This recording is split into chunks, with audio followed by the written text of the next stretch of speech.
Ito ang simula ng panibagong umaga at bagong pag-asa. Naging saksi ko ang Montesarog sa mga pangyayari at naging karanasan ko sa aking buhay nung ako ay isang bata pa lamang. Payak man na may tuturing ang aming pamumuhay, ngunit ito ang nagsilbing aral sa akin at nagpatatag sa akin ang harapin ang mga pagsubok ng aking buhay.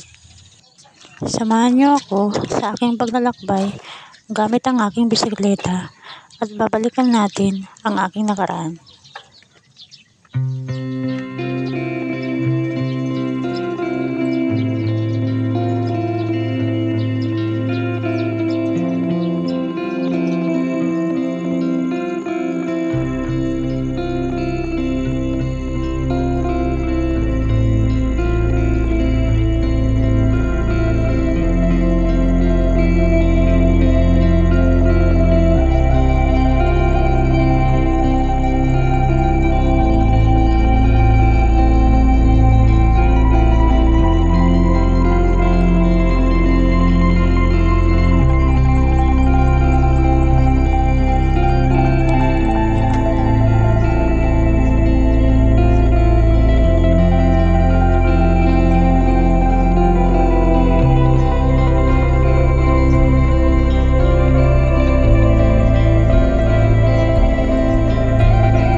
Kapag dumadaan ako dito, naalala ko ang lahat ng hirap ko noon.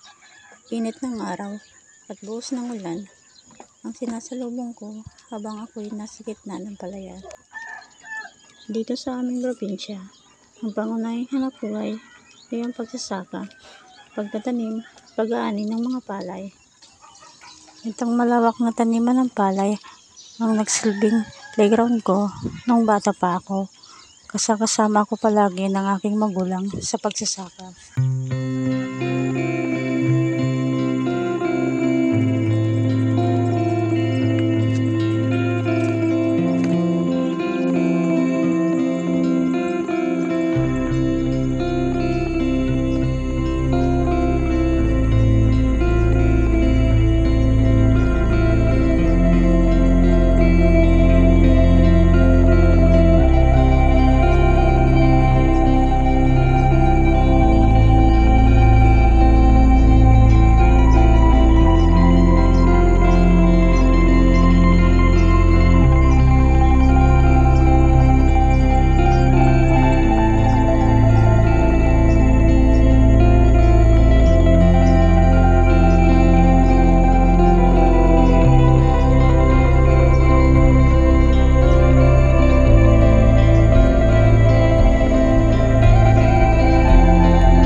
Mahirap ang naging buhay ko noon.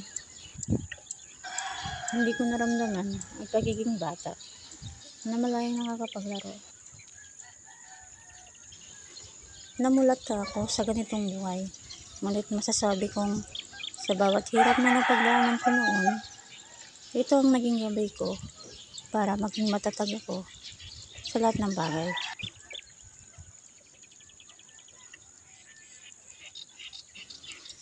Anumang bagyo ang dumaan, malalampasan.